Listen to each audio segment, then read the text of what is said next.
Өнөөгчдийн холбоо өсвөрөө идэрчүүдийн улсын аваргын тэмцээнээ 34-р удаагаар зохион байгуулж байна. Тэмцээн энэ жил Орхон аймгийн Эрдэнэ хотын Хангарт спортын ордонд зохиогдож байна. Тэмцээнд 7-оос 18 насны 600 гаруй өсвөрийн тамирчид оролцож байна. Өөрөөр хэлбэл тэмцээний түүхэнд хамгийн олон хүүхэд хүртгүүлж дээд амжилт тогтоожээ. Анх удаа 4 хоногийн турш зохион байгуулна. Өмнө нь бол 3 хоногийн турш зохион байгуулдаг байсан. За улсын спортоор солихож шийдэж байгаа хүүхд залуусантай маш эрчимтэй нэмэгдэж байна. Нодон 500 орчим тамирчин оролцож байгаа. Энэ жил 32 клубын 600 гаруй тамирчин оролцсон гэдгээр маш онцлог. Тийм ч учраас энэ хугацааг бас харьцангуй уртгаж 4 хоногийн хугацаанд тамирчилгаа ачааллыг бас багасгах зорилгоор зохион байгуулсан.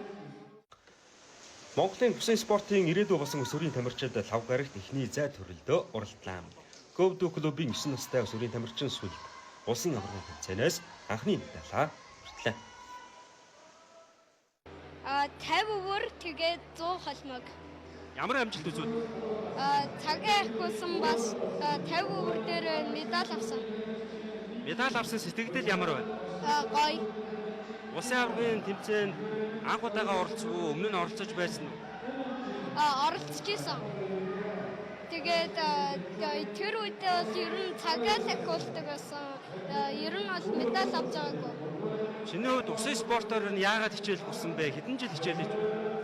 Анх манай ээж ингээд энэ аква заадаг байсан. Тэгээд усанд ингээд дасцуулахаар намайг зүгээр усан сэл дээр явуулъя тэгээд зүгээр ингээд төр зур явуулсан чи би ингээд дасаа тэгээ явсаар агаад юм болсон. Аав ээжтэй хайртай шүү. Тэгээд найзууд маань үзчихвэл надтай хамт тоглож наадчсэн баярлалаа л гэж хэлсэн. Тэмцээнд Улаанбаатар хотын клубүүдээс гадна нийт 9 аймгийн баг тамирчид ирж оролцож байна. Цэлэг аймгийн онцгой байдлын газрын Эрен хайх аврах аймгийн аврагч усчин.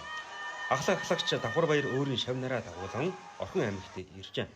Цэлэгийн өсвөрийн усчид эхний өдөр тэмцээнээс 3 медаль хүртлээ. Цэлэг аймагт манай усын сургуульд 18 оноос гэлсэн. 18 оноос одоо хүртэл явж байгаа. Ер нь өсвөрөөр өдөрж улсын аваргад тэмцээнд 8 жил оролцож байна. Өнөөдрийн байдлаар манайх нэг мөнгө 3 үрэлтээ явж байна. Манайхаас 3 үрэл авсан, нэг мөнгө авсан байна. Тэмцээний 14-өөс дээш насны ангилалд амжилттай оролцсон хүүхдүүдийг цагийн үзүүлэлтээр эренбэлж, эх 8 дугаар сард Румын улсад болох залуучуудын дэлхийн аваргын тэмцээнд оролцох Монгол улсынхаа баг тамирчдыг бүрдүүлнэ. Ширээний теннисний өсвөрийн